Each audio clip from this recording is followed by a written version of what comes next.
دیکھیں، حساب یہ ہوتا ہے کہ پوچھا جائے کہ آپ نے وہ عمل کیا، کیوں کیا. یہ صرف پوچھا جائے.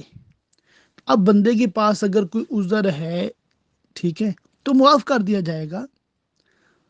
تو پوچھا جائے گا. پوچھنا عذاب نہیں ہے. سمجھے بات کو؟ ایسا نہیں ہے کہ جیسے مطلب کسی عمل کا حساب ہے تو اس پہ عذاب ہونا ہی ہونا ہے، یہ بات نہیں ہے. بس یہ کہ حساب دینا ہے. مثال ہے، ایک بندہ ہے 10 منٹ کے لیے خاموش رہا، تو خاموشی کا بھی حساب دینا ہے. سمجھے بات کو؟ کیسے؟ اس کو کسی نے سلام کیا، اس نے جواب ہی نہیں دیا. باجی میں خاموش بیٹھا ہوں تاکہ مجھے حساب نہ دینا پڑے. اب سلام کا جواب نہ دینا یہ گناہ ہے. واجب کا ترک کیا ہے اس نے. کسی کو چھینک آئی، اس نے کہا الحمدللہ، اس نے سننے کے باوجود یرحمک اللہ نہیں کہا، تو اس نے ترک واجب کیا ہے. یہ گناہ گار، اس کی خاموشی گناہ ہے. سمجھے بات کو؟ تو یوں خاموشی کا بھی حساب ہے.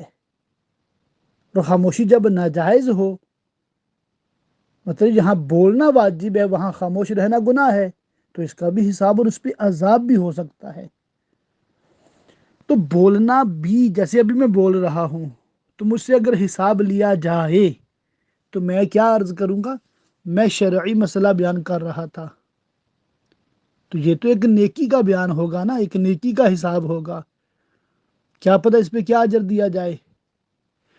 تو حساب ایک الگ چیز ہے. پھر اس کے بنیاد پہ بعض کو عتاب ہوگا، یعنی ملامت کی جائے گی. مثال ہے، جیسے ہم دنیا کے حساب سے بات کرتے ہیں. کسی کورٹ میں کوئی مجرم جاتا ہے جو کہ ایک مسجد کا امام ہے، ٹھیک ہو گیا. اس نے کسی کو گالی دی تھی. اب وہ کورٹ میں کھڑا ہے، جج اس کی طرف دیکھتا ہے ساری بات سننے کے بعد، گواہوں کی سننے کے بعد سارا کچھ، اور کہتا ہے اچھا تو آپ نے گالی دی ہے؟ او ہو، آپ تو امام بھی ہیں، میں تو آپ کے پیچھے نماز پڑھتا ہوں اور آپ گالی دیتے ہیں. تو یہ ایک بلا تمثیل بات ہے. اس طرح سے ملامت کیا جانا، اسے کہتے ہیں عتاب.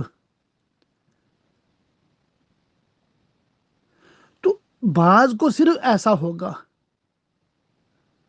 بعض کو تنہائی میں پوچھا جائے گا اچھا آپ نے یہ گناہ کیا تھا.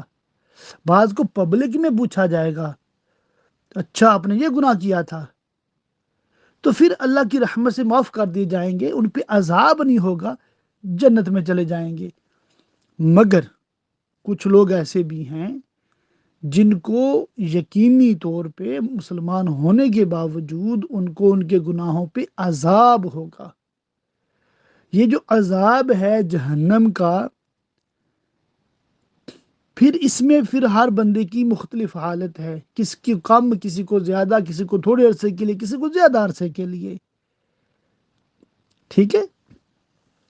تو یہ 3 طرح کی سٹیجز ہیں اس مسئلے میں. اور جو بہت ہی خوش نصیب ہوں گے، انتہائی خوش نصیب ہوں گے، بغیر حساب کے جنت میں جائیں گے. یعنی کہ کوئی ان پہ حساب نہیں ہے، کوئی عتاب نہیں ہے، کوئی عذاب نہیں ہے. جیسے اعلیٰ حضرت علیہ رحمہ کے ایک شعر کا بھی مفہوم ہے نا، اپنے اہل سنت کے لیے دعا کی اللہ پاک کی بارگاہ میں.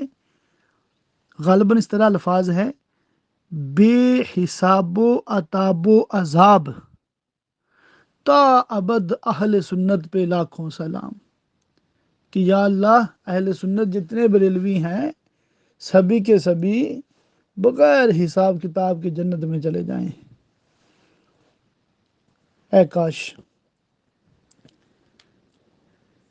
اللہ تعالی ہمیں بھی ان خوش نصیبوں میں کرے کہ جو بغیر حساب کتاب جنت میں جائیں گے. آمین. واللہ تعالی اعلم بالصواب.